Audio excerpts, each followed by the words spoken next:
Shalom Aleichem says in Elohim man yovi Ezra mimadenu oisish vayim v'otzali tin amit reglach al yom shomrecha in Elohim b'lishon shem Yisrael adenu shomrecha adenu tzilach al yad yiminecha yom shem miflei yakeko v'yorayach b'al lo ilo adenu yishmach mikol roi yishmach esav shecha adenu yishmach tzis rabbi yachol me'ato v'yadoi lo. My dear friends, let's take some tzedakah, and this is good before prayers. It says to give some tzedakah before the prayers, and it's especially good.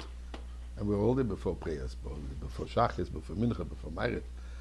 And obviously it hastens the redemption. Talking about redemption, let us all have in mind and hoping that instead of hearing the shofar of Elul, we should hear, or in addition to hear the shofar from Elul, I should say, we should hear the shofar of Mashiach now.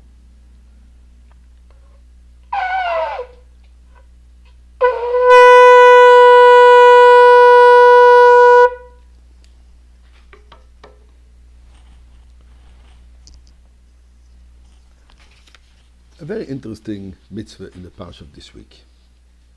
Returning of lost objects. It's a biblical command that if you find an object which is lost and it has clear identification marks, one must see to it to get it back to its original owner, and there's a whole process for it. But let me first read the verses. So the Torah says the following. You should not see your brother's ox or sheep straying, and you will ignore them. You have an obligation to return them to your brother. And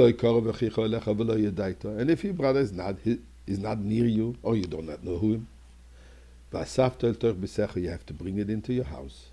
And it should be with you. In other words, you take care of it until your brother will come and ask for it, look for it. And then you will return it to him. Then the Torah continues. He was speaking over here about an ox and about a sheep. The same also you should do to a donkey. The same thing you should do with his garment. And the same you should do with any kind of lost article. That your brother has lost and you have found it. You shall not ignore it.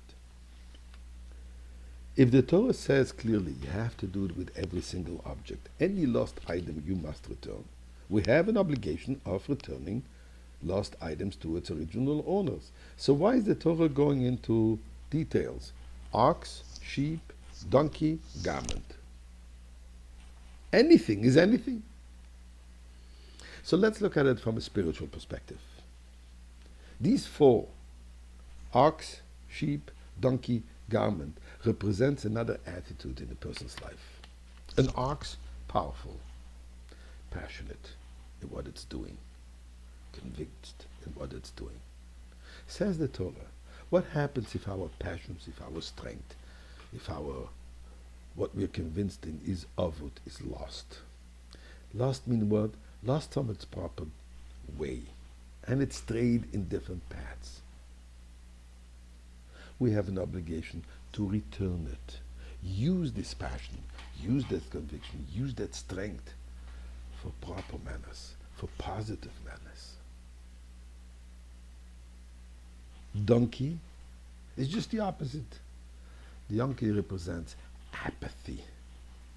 Why Jacobson has this statement and says, somebody was asked, why are you so apathetic? And the guy said, I don't know, and I don't care. Cold. Everything is irrelevant.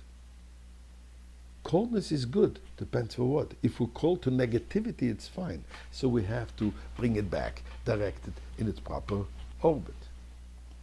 A sheep is excited, jumping, has no backbone, follows the flock, follows anything in the new movement, whatever is happening, just goes along.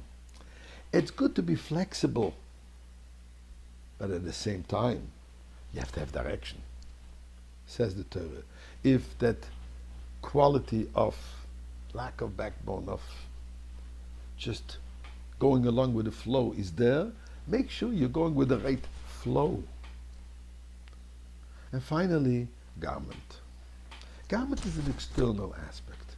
Garment is what either embellishes the person, but also could represent the wrong image.